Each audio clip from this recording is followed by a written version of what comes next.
Hello friends, इस video में हम पढ़ने वाले हैं वेक्टर कैलकुलस का एक पॉइंट है एप्लीकेशंस ऑफ वेक्टर्स की जो सदिश हैं उनका एप्लीकेशन क्या क्या होता है। तो देखिए इसमें होता है कि यदि दो वेक्टर्स हमें दिए गए हैं तो उनसे हम कोई क्षेत्रफल जनरेट करते हैं, वो क्षेत्रफल कितना होता है उसकी कैलकुलेशन क्या होती है। यदि तीन वेक्टर्स हमें दिए गए हैं तो वो एक जनरेट को इंडिकेट कर सकते हैं, तो उसको हम फाइंड करना सीखेंगे। और लाइन या रेखा वेक्टर फॉर्म में कैसी होती है, समतल या प्लेन वेक्टर फॉर्म में इनका इक्वेशन क्या होती है, इनको हम देखने वाले हैं। तो आइए एक एक करके हम शुरू करते हैं। देखिए हमारा फर्स्ट पॉइंट है एरिया, कि यदि दो सदिश दिए गए हैं तब उन दोनों से बनने वाले क्या बनेगा, एक चतुर्भुज बनेगा। कैसे बनेगा कि एक वेक्टर को ऐसे लगा देंगे, दूसरे को यहाँ, तो इनका जब इस तरह बनाएंगे तो ये एक चतुर्भुज बनेगा। इसका एरिया हमें ये फाइंड करना है। अब देखो ऐसा नहीं होगा कि हमें इक्वल ये पॉइंट इक्वल ही मिलेगा। यदि हमें दो वेक्टर्स दिए गए हैं, मान लो ए वेक्टर ये दे दिया और बी वेक्टर यहाँ कहीं दे दिया, तो ये वेक्टर्स की टेंडेंसी होती है, एक गुणधर्म होता है कि इसको हम कहीं भी मूव करवा दें तो इसका कोई चेंज नहीं होगा, ना इसके मैग्नीट्यूड में चेंज आएगा ना ही दिशा में चेंज आएगा। ठीक है, तो इसको हम कहीं भी ले जाएंगे तो इसको यहाँ ले जाएंगे, जैसे इसको उठा के हम यहाँ ले जाएंगे तो ये इस तरह बनेगा, बन गया। बस अब इसको क्या करेंगे, इस तरह यहाँ इसके बराबर यहाँ इंडिकेट कर देंगे, इसके बराबर यहाँ। अब ये क्या बन गया, समांतर चतुर्भुज बन गया, मतलब पैरेललोग्राम बन गया। इसका एरिया हमें फाइंड करना है। ये बी वेक्टर है, अब यहाँ से यहाँ आ गया लेकिन अब ये बन गया, तो इसका जो एरिया होगा, ये एरिया क्या होता है, A vector cross B vector. ठीक है, इसका मैग्नीट्यूड मतलब परिमाण अब इनका मैग्नीट्यूड प्लस और माइनस में आ सकता है ना। जब प्लस माइनस में आता है तो ये हमेशा कुछ ना कुछ बनेगा, तो ये इसको मॉड्यूलस ऊपर से और लगा देंगे, तो ये हमारा आंसर हो जाए। ये area of P means parallelogram. ठीक है, तो वही यहाँ दर्शाया गया है कि जैसे ही ए और बी को हम इस तरह अरेंज करेंगे तब जो बनेगा एरिया, जो चतुर्भुज या समांतर चतुर्भुज बनेगा, उसका एरिया क्या होता है, A vector cross B vector का मैग्नीट्यूड का मॉड्यूलस। ठीक है, तो इस तरीके से ये क्या है, इसका क्षेत्रफल आ जाएगा। ठीक है, अब देखिए जैसे ये क्षेत्रफल आया तो दो सदिशों में बने त्रिभुज का क्षेत्रफल। अब दो सदिशों की टेंडेंसी वही है, कहीं भी दिए हुए हैं हम उनको इस तरह अरेंज कर सकते हैं, इस तरह ला सकते हैं। त्रिभुज का क्षेत्रफल जब बनेगा तो हम क्या करेंगे, बस ये क्षेत्रफल निकाल के इसका आधा कर देंगे, तो दो त्रिभुज बन जाएंगे बराबर बराबर के। ठीक है, वही है, देखो जैसे ही हमने एक त्रिभुज ये बनाया, जैसे ही हमने दो वेक्टर हमें दिए गए, ए वेक्टर बी वेक्टर, उनको इस तरह अरेंज किया और उनसे एक समांतर चतुर्भुज बना। अब देखो समांतर चतुर्भुज यहाँ पे वर्ग भी बन सकता है, आयत भी बन सकता है, तो कुछ भी हो बस चतुर्भुज होना चाहिए। और दो वेक्टर हमें दिए गए हो तो हम यही फॉर्मूला लगाएंगे, चतुर्भुज के लिए ये एंड त्रिभुज के लिए ये। तो जैसे ही करेंगे तो चतुर्भुज का निकाल के जैसे ही उसका 1/2 कर देंगे, आधा कर देंगे, तो हमारे त्रिभुज का क्षेत्रफल आ जाएगा। अब देखिए ये तो हो गया समांतर चतुर्भुज के लिए या चतुर्भुज के लिए, ये हो गया त्रिभुज के लिए। अब इन दोनों से क्वेश्चंस कर लेते हैं कि ये फॉर्मूले हैं, बस आपको याद रखने, थ्योरी याद रखो चाहे ना रखो। क्वेश्चन नंबर 1 है हमारे पास कि वेक्टर ए वेक्टर दिया हुआ है, बी वेक्टर दिया हुआ है, जो कि आसन्न है। आसन्न मीन्स इनको क्या बोलते हैं, एडजेसेंट। मतलब आसन्न का मतलब ये है कि ये और ये आसन ना भी दिए हों तो भी हम आसन बना लेंगे इनको, क्योंकि वेक्टर का गुण होता है, ये आ सकते हैं। ठीक है, से बने चतुर्भुज का क्षेत्रफल, एरिया फाइंड करना है। ठीक है, इस पैरेललोग्राम का एरिया फाइंड करना है। तो हमारा जो फॉर्मूला है ये है हमारा, तो सीधा सा जो ये है, पहले क्या करेंगे, ए वेक्टर क्रॉस बी वेक्टर करेंगे। ए वेक्टर क्रॉस बी वेक्टर कैसे किया जाता है, आई जे के 1 2 3 एंड 4 5 6 करके जैसे इसका कैलकुलेट करेंगे, आई लेंगे पहले, तो देखो 6 दूनी 12, 12 माइनस 15 माइनस 3 आई, माइनस जे लेंगे एंड 6 माइनस 12, तो माइनस माइनस प्लस हो जाएगा, तो 6 जे कैप एंड फिर प्लस के कैप करेंगे, तो देखो 5 माइनस 8, तो माइनस 3 के कैप। तो ये हमारा आ गया क्या, ए वेक्टर क्रॉस बी वेक्टर। अब इसका क्या निकालेंगे, मैग्नीट्यूड। जैसे ही मैग्नीट्यूड निकालेंगे तो 9 12 9 करके 54 आ जाएगा। अब क्या करेंगे, इसका भी वो लेंगे, इसका भी मॉड्यूलस लेंगे, क्योंकि ऑलरेडी पॉजिटिव है तो यही हमारा आंसर आ जाएगा। अगर ये नेगेटिव आ जाता, ठीक है, तो ये नेगेटिव तो आ ही नहीं सकता ये। चलो जो भी है ले लिया, ठीक है। 54 हमारा आंसर आ जाएगा। अब देखिए क्वेश्चन नंबर 2, उस त्रिभुज का क्षेत्रफल ज्ञात करो जिसकी दो आसन्न भुजाएं दिस एंड दिस हैं। देखो इसका क्या करना था, 1/2 एक वेक्टर क्रॉस बी वेक्टर, एक एग्जाम्पल वही ले लिया हमने ताकि हमें ये दोबारा ना निकालना पड़े। तो ये क्या था, 3i cap plus 6j cap minus 3k cap. जैसे इसको लिया, इसका मॉड्यूलस क्या था, मैग्नीट्यूड √54 1/2, ये आ गया त्रिभुज का क्षेत्रफल। अब देखो, अब चतुर्भुज वर्ग आयत या और भी कैसा भी चतुर्भुज बन रहा हो तो उसका जो एरिया है इसी फॉर्मूले से फाइंड करेंगे और उसका त्रिभुज का इस फॉर्मूले से ही फाइंड करेंगे। त्रिभुज के लिए ये फॉर्मूला, चतुर्भुज के लिए ये फॉर्मूला, ठीक है।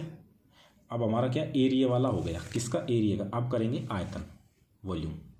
अब यदि हमसे वॉल्यूम पूछा जाएगा तो हमें 3 वेक्टर्स दिए जाएंगे, ठीक है। जैसे ही मान लीजिए हमें A vector, B vector and C vector 3 vectors दे दिए, तो वेक्टर्स की टेंडेंसी क्या होती है, उनको कहीं भी मूव करवा सकते हैं, तो उनको इस तरह अरेंज कर देंगे हम, A vector, B vector and C vector, इस तरह जैसे ही अरेंज कर देंगे तो अब हम क्या कर सकते हैं, इसका देखो इस तरह बना सकते हैं, इसको इस तरह। तो इससे क्या, हमें एक पैरेललोग्राम या समांतर षटफलक बनाना होगा। तो इस तरह सबका वो बना के इस तरह समांतर षटफलक बना देंगे। पहले हमारे पास देखो इस वाले जो डॉटेड है इसको गायब कर दें हम किसी भी तरीके से, जैसे ये गायब कर दिया, ठीक है। तो अभी हमारे पास क्या है, केवल 3 वेक्टर्स हैं, ठीक है। उनको इस तरह अरेंज किया पहले तो, और हमसे पूछा कैसे जाएगा, यदि ये 3 vectors A vector, B vector, C vector, ये 3 वेक्टर किसी समांतर चतुर्भुज की 3 आसन्न भुजाएं हैं या एडजेसेंट साइड्स हैं, तो इनसे बनने वाले पैरेललोपाइपड का या समांतर षटफलक का वॉल्यूम फाइंड करो।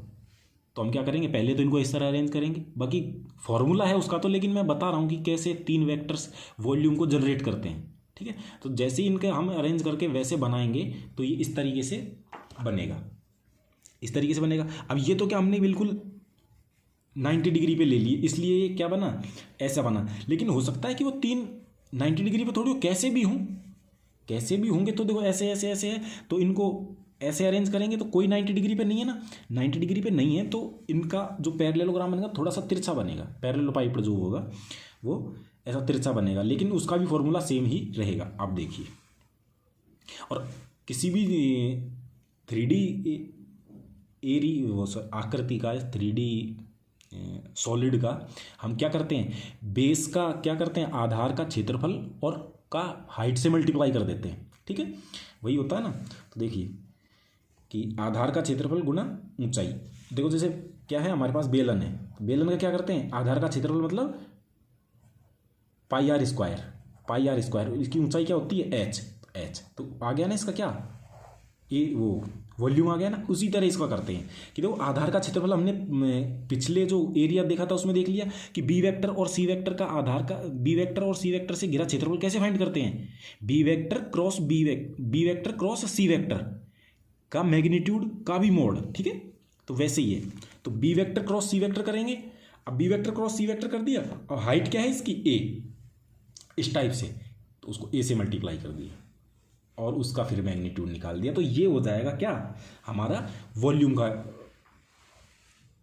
और इसमें ये होता है कि आप चाहे किसी से भी करो, ऐसा नहीं है कि बी ही लेना है या सी ही लेना है, यहाँ तीनों में से किसी भी तरह से कैसे आप करके निकालोगे तो वो आगे चल के वॉल्यूम ही देगा। यहाँ आप ए रख सकते हो, यहाँ सी रख सकते हो, फिर यहाँ बी ले सकते हो, या कुछ आगे पीछे कैसे भी लिखें आप, आपको वॉल्यूम ही मिलेगा। इसलिए इसमें कोई ऐसा याद रखने वाली बात नहीं है, बस इतनी सी बात याद रखनी है कि किसी भी एक आधार को किसी भी ऊंचाई से। अब देखो अगर ये वाला पृष्ठ आप ले लेंगे इस तरह, अगर इसको घुमा दिया जाए, ठीक है, जैसे इसको भूल जाइए थोड़ी देर, इस ऐसे, ठीक है। अब जैसे इसको ऐसे घुमा दिया गया है तो अब हमारे पास ये है, तो इसको देखो, इसमें अब आधार हमारे लिए क्या बना लो, ए वेक्टर क्रॉस बी वेक्टर वाला आधार बना लो और सी को ऊंचाई मान लो, तो भी हमारा निकलेगा तो वॉल्यूम ही, ठीक है। तो इस तरीके से हम कर सकते हैं। तो ये हमारा फॉर्मूला हो गया। अब चाहे ये करो, चाहे सी ए बी अंदर करो, चाहे ए सी अंदर करो, कुछ भी करो, क्योंकि आगे चल के तो आपको, क्योंकि क्या होता है, एक वेक्टर क्रॉस बी वेक्टर करते हैं ना, और जब B vector cross A vector करते हैं तो इनमें डिफरेंस आ जाता है, ठीक है। तो इस तरीके से क्या होता है कि बाकी बाहर मोड़ लगाने से फिर वो बैलेंस हो जाता है। इसलिए ये फॉर्मूला है कि B vector cross C vector dot A vector. अब चाहे इसको C vector dot A vector cross B vector करो, इसका मतलब है कि A vector and B vector वाले को इन्होंने बेस मान लिया है, सी को ऊंचाई मान लिया है, इसमें बी को ऊंचाई मान लिया है, A vector cross C vector ले लिया है, मतलब इन्होंने बी को ऊंचाई मान लिया है और इसको ऐसे पलट दिया है ऐसे, तो ए वेक्टर क्रॉस सी वेक्टर तो बेस बन गया और बी ऊंचाई बन गई। ठीक है, तो इससे वॉल्यूम निकल आएगा। तो देखो, और अल्टीमेटली फाइंड हमें यही करना है, चाहे ये करो ये करो ये करो कुछ भी करो, हमारा वॉल्यूम निकल के आएगा, हमको तो ये पता है। दो को सदिश गुणा कर दो, एक को अदिश गुणा कर दो, क्योंकि अंदर जैसे ही अपन सदिश गुणा करेंगे तो ये अंदर सदिश ही मिलेगा, सदिश को सदिश से ही अदिश गुणा करना है, फिर उसका मैग्नीट्यूड जो मैग्नीट्यूड क्या मॉड्यूलस लगा रखा है, क्योंकि वैसे ही अदिश राशि मिलनी है। A vector dot B vector cross C vector type को अदिश त्रिगुणन कहते हैं, और इसको ये ऐसे भी लिखते हैं। ठीक है, से दर्शाते हैं।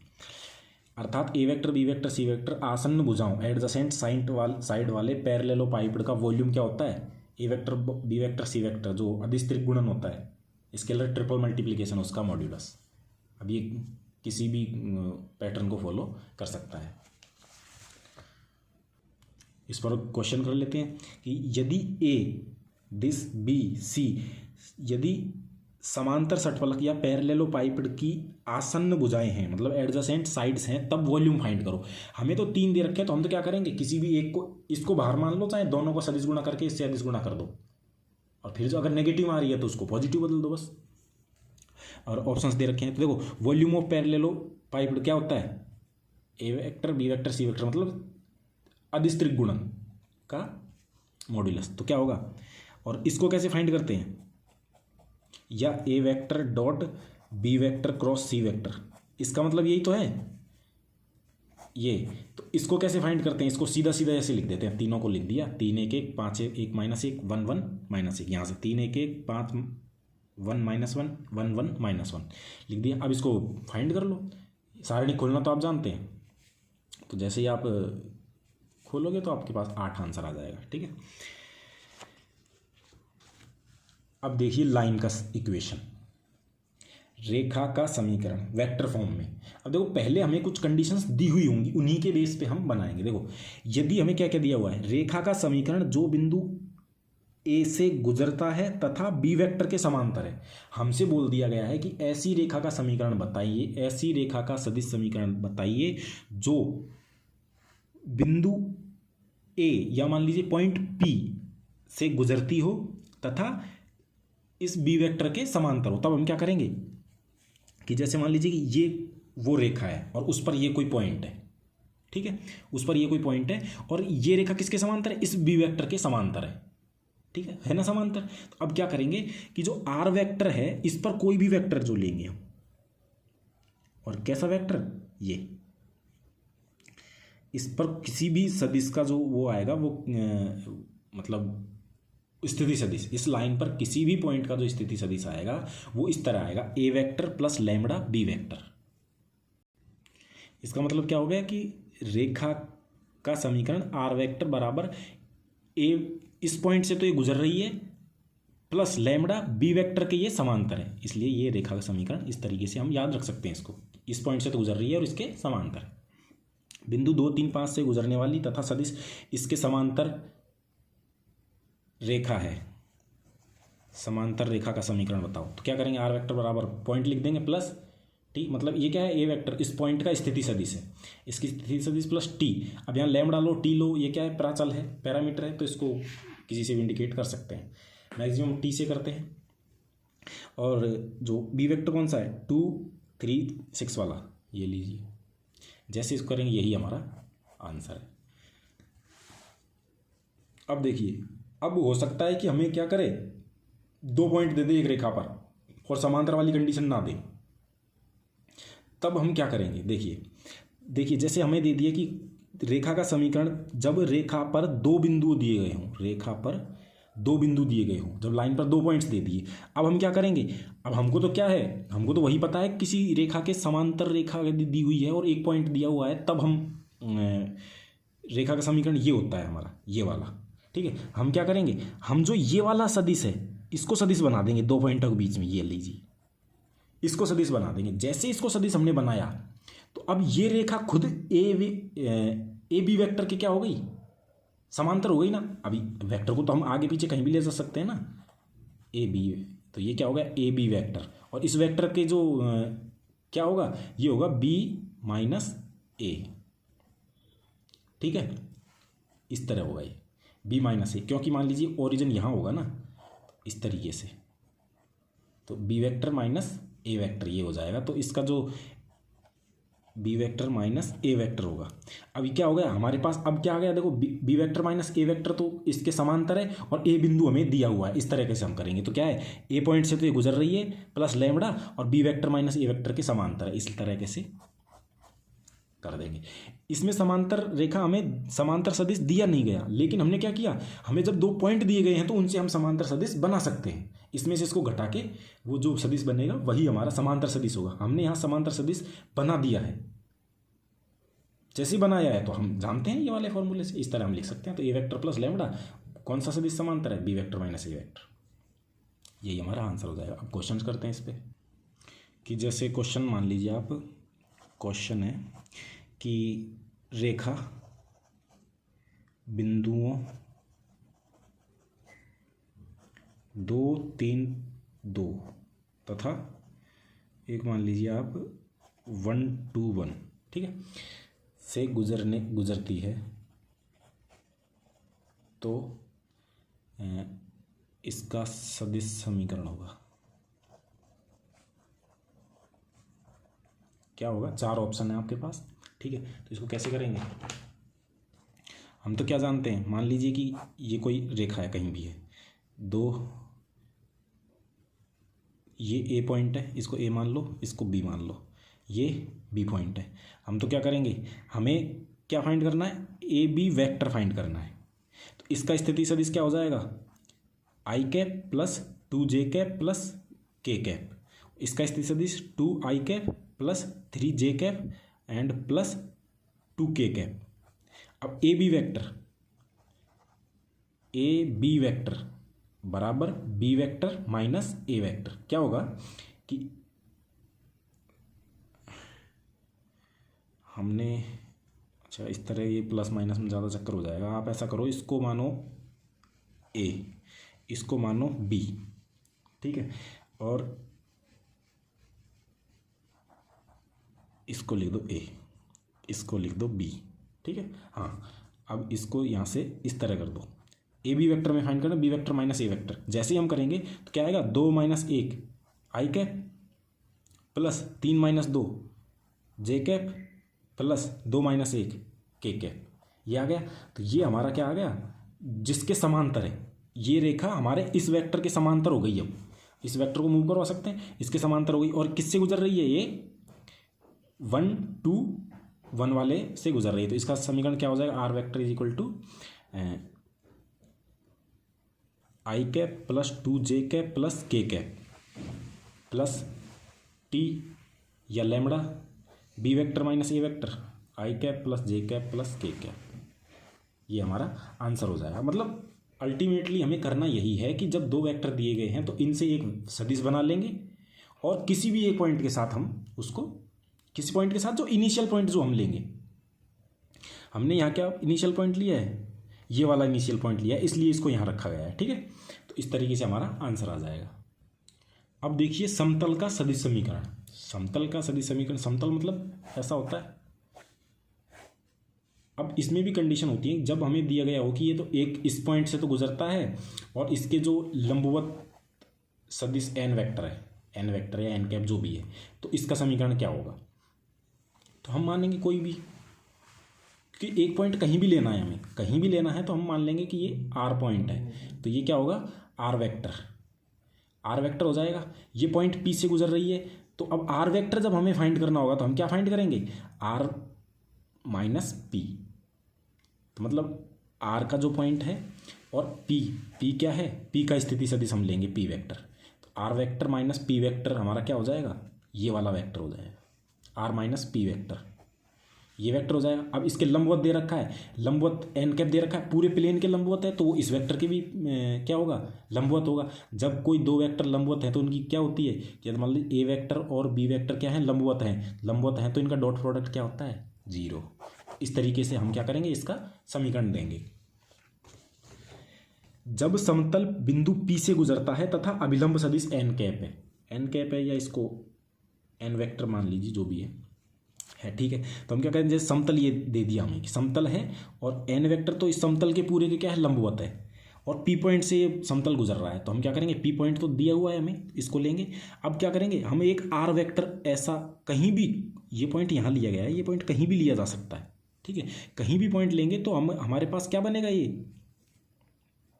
ये वेक्टर जब हम फाइंड करेंगे तो ये मान लीजिए R पॉइंट हमने लिया, तो R माइनस इसका स्थिति सदिश क्या होगा, P बिंदु का स्थिति सदिश मान लीजिए हमने ले लिया A वेक्टर, तो क्या होगा R, इसका सदिश क्या, ये क्या हो जाएगा, R vector minus A vector, ठीक, R माइनस A वेक्टर। अब ये इसके लंबवत है तो इसके लंबवत ऐसे लंबवत, अब जो दो लंबवत सदिशों का गुणा करते हैं तो 0 आता है, क्योंकि क्या होता है, लंबवत सदिश का गुणा करने पर A vector dot B vector क्या होता है, A B cos theta and cos 90 जब होगा तो ये क्या हो जाएगा, 0, इसलिए ये पूरा 0 हो जाएगा। इसलिए हमारा क्या सदिश का समीकरण, वो उसका समीकरण क्या आ गया, R vector minus A vector dot n cap, जहाँ A वेक्टर क्या है, इस P का स्थिति सदिश, जो दिए गए बिंदु का स्थिति सदिश है, एंड साथ में यदि समीकरण 3 बिंदु A B C से गुजरता है, ठीक है, तब इसका समीकरण क्या होगा। तो देखिए, मान लीजिए कि बिंदु A है, B है और C है, 3 बिंदुओं से गुजर रहा है। एक तरीके से आप ये देखिए कि पॉइंट ये समतल है, ठीक है, पॉइंट एक यहाँ दे रखा है, एक कहीं भी दे रखा है, कहीं भी दे रखा है, पॉइंट कहीं भी दे रखे हैं, तो एक पॉइंट को फिक्स कर लो अपने। मान लिया हमने A पॉइंट है, ये B है, ये C है, इसको फिक्स कर लिया। इसका स्थिति सदिश इस तरह देखिए, इसका स्थिति सदिश मान लीजिए A वेक्टर है, तो क्या करेंगे, A B vector A C vector हो गया, एंड नहीं, इसको रहने दो, ठीक है, A C vector A B vector. अब इनका जब सदिश गुणा हम करेंगे, अब हमको तो क्या पता है, केवल एक पॉइंट से गुजर रहा हो समतल और किसी कोई इसके लंबवत सदिश हो, उसका इक्वेशन हमें पता है। कैसे फाइंड करते हैं, पिछले वाले उससे कि R vector minus A vector dot N vector बराबर 0, जहाँ N वेक्टर क्या है, लंबवत सदिश, ठीक है। तो अब हम क्या करेंगे, इसके लंबवत सदिश यदि हमें फाइंड करना है, C वेक्टर और B वेक्टर के क्या करेंगे, C vector cross B vector करते ही ये सदिश ऐसा फाइंड होगा, हमें मिलेगा, मतलब इन दोनों के लंबवत सदिश मिलेगा। अब ये दोनों क्या है, इस समतल में है, तो इनके लंबवत सदिश क्या मिलेगा हमें, मान लीजिए ये मिल गया, ये क्या है, B vector cross C vector, ये लंबवत सदिश मिल गया। अब हमें देखो एक लंबवत सदिश मिल गया और ए पॉइंट से ये गुजर रहा है, उसका समीकरण हम आसानी से बता देंगे, बस वही है। तो देखिए, यदि समतल 3 बिंदुओं से गुजर रहा हो तो क्या करेंगे, ए बी सी 3 बिंदु है, पहले इसको वेक्टर को फाइंड करेंगे, फिर इस वेक्टर को फाइंड करेंगे। अब पॉइंट ले लेंगे ए, दोनों को क्रॉस प्रोडक्ट करेंगे तो देखो क्रॉस प्रोडक्ट हमें ये मिलेगा। जैसे ये मिलेगा तो अब क्या हो जाएगा, अब ये हो जाएगा कि ऐसे समतल का समीकरण जो बिंदु ए से गुजर रहा है तथा इस वेक्टर के क्या है, लंबवत है, या इस समतल के लंबवत कौन सा वेक्टर है, ये। तो हम क्या फाइंड करने, R vector minus A vector, तो R vector minus A vector तो ये बिंदु है ही, R vector minus A vector multiply with, अब देखो आर वेक्टर अलग से लिया गया, आर वेक्टर वो पॉइंट है जो इस पे कहीं भी लिया जा सकता है, ठीक है। जब ये दो वेक्टर्स हैं और ये वेक्टर इस समतल के लंबवत है, तो इस पे जो आर वेक्टर हम कहीं भी लेंगे वो क्या होगा, इस वेक्टर के लंबवत ही होगा। इस वेक्टर के ये जो लंबवत वेक्टर हमें मिला है ये पूरे समतल के लंबवत है। जब ये समतल के लंबवत है तो इस समतल पर कोई भी वेक्टर होगा तो वो इस वेक्टर के भी लंबवत होगा। अब आर वेक्टर हमने लिया है तो आर वेक्टर का एक्चुअल में आर वेक्टर क्या होगा, R minus A vector, R vector minus A vector, ठीक है। क्रॉस नहीं, डॉट मल्टीप्लीकेशन विद, किसके, लंबवत। अब ये लंबवत सदिश कैसे मिलेगा, ये इसको कैसे फाइंड करेंगे, बी माइनस ए, और इसको कैसे फाइंड करेंगे, सी माइनस ए। ठीक है, दोनों को मल्टीप्लाई कर, क्रॉस मल्टीप्लाई करेंगे तो हमें लंबवत मिलेगा। तो बस उस लंबवत को ही हमने क्या किया है, इस वाले सदिश से गुणा किया है। एक तो लंबवत सदिश को किससे गुणा कर दिया, दोनों लंबवत सदिश हैं आपस में, इन दोनों को डॉट प्रोडक्ट करेंगे तो जीरो आएगा। तो यही हमारा समीकरण हो जाएगा। देखिए इससे सवाल आने के चांसेस हैं ही नहीं, मान लीजिए। लेकिन पिछले एग्जाम्स में या कहीं कई एग्जाम्स में देखे गए हैं कि केवल सीधा पूछ लेता है, तीन बिंदुओं से गुजरने वाले समतल का समीकरण वेक्टर फॉर्म में क्या होगा, तो ये होगा। ठीक है, और समतल का समीकरण जो किसी बिंदु से गुजरता है और एन वेक्टर उसके लंबवत सदिश है, तो उसका समीकरण क्या होगा, उसका समीकरण ये होगा, R vector minus A vector dot N vector is equal to zero. जो लंबवत सदिश है वो मल्टीप्लाई करते ही जीरो आएगा, ऐसा इसका कहने का मतलब मीनिंग है। तो दोनों ही हो गए हैं। ठीक है, इसमें इतना ही काफ़ी है। बाकी जो इससे पहले के जो वेक्टर का बेसिक है, और भी कुछ काफ़ी सारी चीज़ें हैं, जैसे कर्ल, डाइवर्जेंट, ये सब मैंने पहले वाली वीडियो में काफ़ी पहले बनाई है, उसमें प्लेलिस्ट में ही पड़ी है, उसमें देख लेना, काफ़ी अच्छे तरीके से उसमें पढ़ाया गया है और सारी चीज़ें। बाकी उसमें एक कमी रह गई थी इन चीज़ों की, इनको ऐड कर दिया गया है। थैंक यू, बने रहिए, पढ़ते रहिए मेरे साथ।